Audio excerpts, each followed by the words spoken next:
அனைவருக்கும் வணக்கம். அனைத்து ஐஏஎஸ் அகாடமி உங்களை அன்புடன் வரவேற்கிறது. நம்முடைய அகாடமி சார்பாக UG TRP Tamil, net set Tamil இது ரெண்டுக்கும் டெஸ்ட் பேட்ச் போயிட்டுருக்கு. விருப்பம் இருக்கிறவங்க கீழே டிஸ்கிரிப்ஷனில் வாட்ஸ்அப் குரூப் லிங்க் இருக்குது, ஜாயின் பண்ணிக்கோங்க. இது போக நம்ம நியமன தேர்வு சார்பாக 10 அலகுகளுக்கும் அலகு வாரியாக அதில் மொழியில் உட்தலைப்பு வாரியாக நம்ம பார்த்துக்கிட்டு இருக்கோம். அந்த வகையில் இப்போ நம்ம பார்க்க போகிறது திராவிட மொழிகளின் தனித்தன்மைகள். இதில் பகுதி 2 நம்ம இப்போ பார்க்க போகிறோம். அப்படி உள்ளே போயிடலாம். முதலாவது கேள்வி, திராவிடம் எனும் சொல் எவ்வாறு அமைகிறது? பெயரடை சொற்களாக அமைகிறது திராவிடம். 2, பல மொழிகள் அனைத்தையும் குறிக்கும் சொல்லாக திராவிடம் எனும் சொல்லை நிலைநாட்டியவர் கால்டுவெல். 3, தமிழையும் அதன் இன மொழிகளையும் குறிக்க திராவிடம் எனும் சொல்தான் கையாளப்படுகிறது என்றவர் கால்டுவெல். 4, திராவிடம் எம்மொழி சொல், வடமொழி சொல். 5, பழைய மலையாள இலக்கியத்தில் உள்ள சொல் திரமிழா.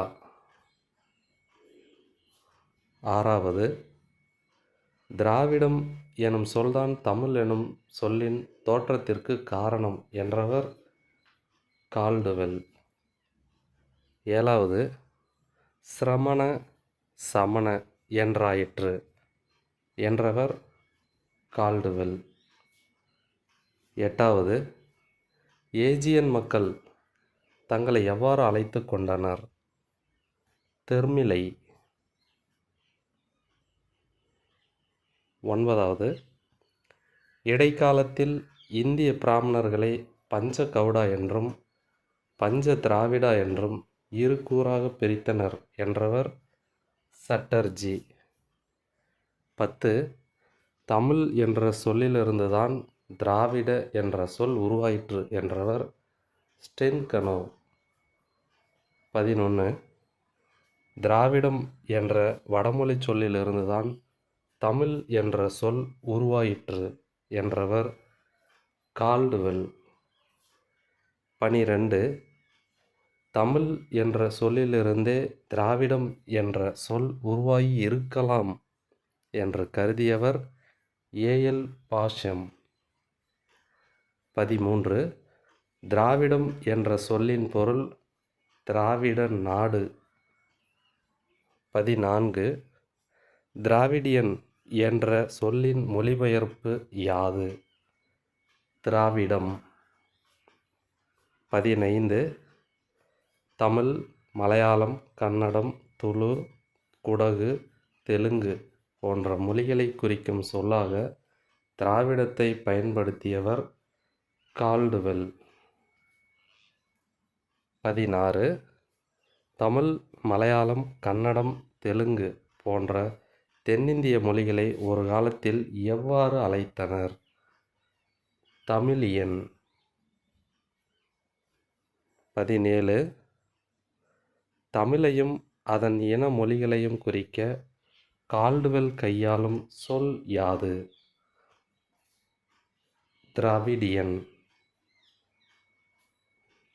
18, தென்னாட்டு மக்களை குறிக்கும் சொல்லாக கால்டுவெல் கூறுவது திராவிட. 19, திராவிடம் என்ற சொல் இடம்பெற்ற நூல் மகாபாரதம். 20, ஜாதி பிரதிஷ்டம் செய்யப்பட்ட சத்திரியர்களை பற்றி பேச திராவிட என சொல் பயன்பட்டதாக கூறும் நூல் மனு. 21, வடமொழி ஆராய்ச்சியாளர் தென்னிந்திய மொழிகளை எவ்வாறு குறித்தனர்? திராவிடி.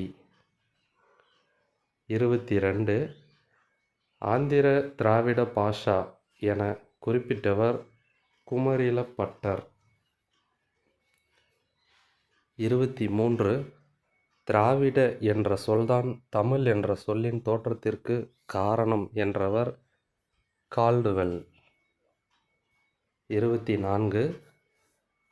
1854 ராஜேந்திர மித்திலால் பயன்படுத்திய சொல் எது?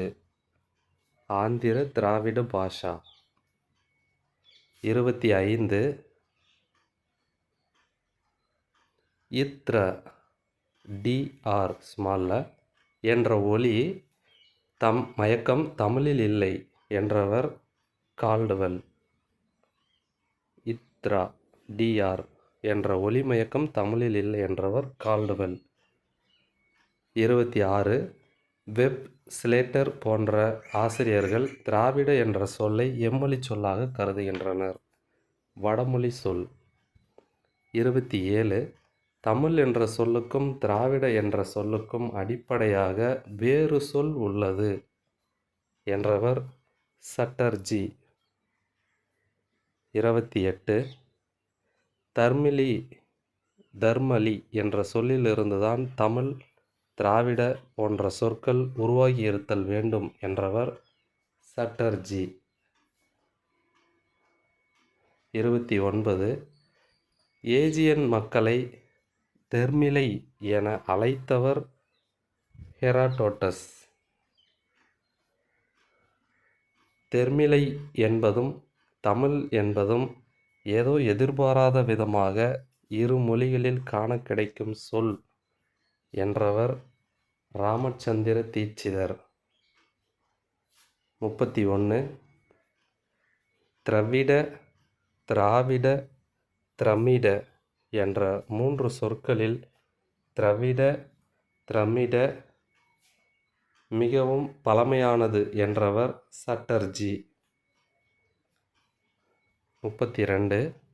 குஜராத்தி, மராத்தி, கர்நாடக, தெலுங்கு, தமிழ், மலையாள மக்களை எவ்வாறு அழைத்தனர்? பஞ்ச திராவிடர்கள். 33. திராவிட என்ற சொல் சமஸ்கிருத சொல் அன்று, புதிதாக உருவான ஒரு சொல் என்றவர் ஹீராஸ். 34. இடைக்கால இந்திய பிராமணர்களை எத்தனை பிரிவாக பிரித்தனர்? 2. 36.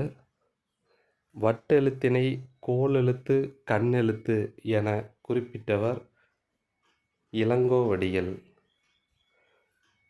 திராவிட ஒப்பு ஒலியில் தோடா ஒரு திராவிட மொழி, இந்திய நாட்டின் தொல்மொழி வரலாறு போன்றவற்றை எழுதியவர் யமனோ. 37. உம்லாட், அம்லாட் விதிகளை உருவாக்கியவர் கிரீம். 38. திராவிட மொழிகளுக்கும் உராலிக் மொழிகளுக்கும் இடையே உள்ள இன உறவுகள் பற்றி ஆராய்ந்தவர் யார்? பர்ரோ. 39. பொறுத்துக. ஒரு பக்கம் அ, ஆ, இ அந்த மாதிரி, அடுத்த பக்கம் 1, 2, 3 இந்த மாதிரி அமைச்சிருக்காங்க. விடை நேருக்கு நேராக இருக்குது. அப்படியே நேருக்கு நேராகவே பார்த்துடலாம். போர்த்தல் என்பது தைத்தல் என்று அழைக்கப்படும் நாடு மலைநாடு.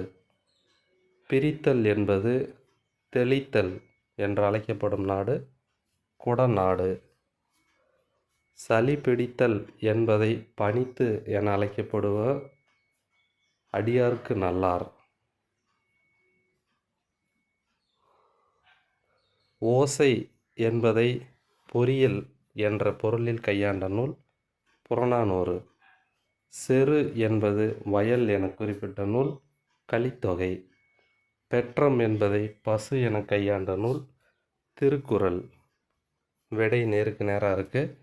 1, 2, 3, 4, 5, 6 இதுதான் விடை.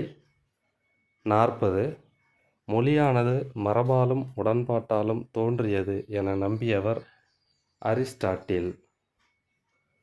41. எலிமெண்ட்ஸ் ஆஃப் ஸ்பீச், அதன் ஆசிரியர் holder. 42.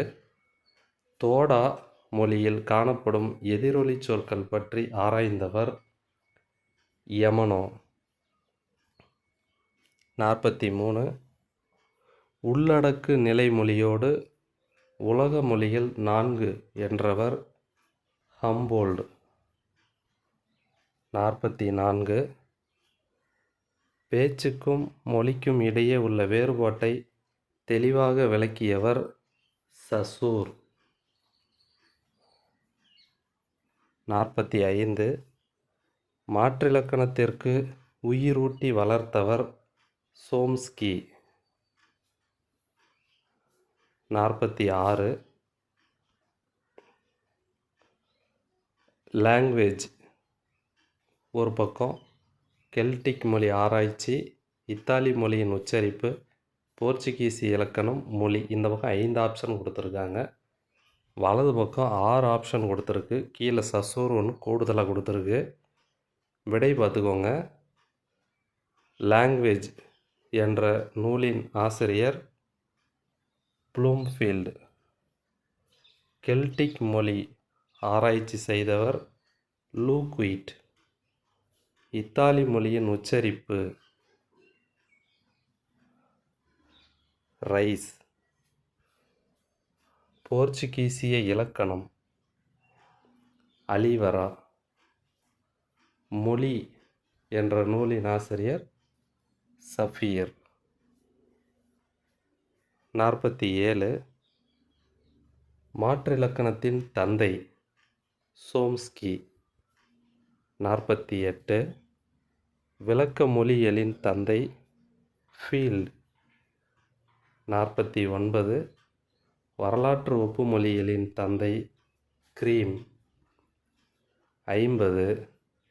The grammatical structure of Dravidian language, இதன் ஆசிரியர் யூல்ஸ் பிளாக்.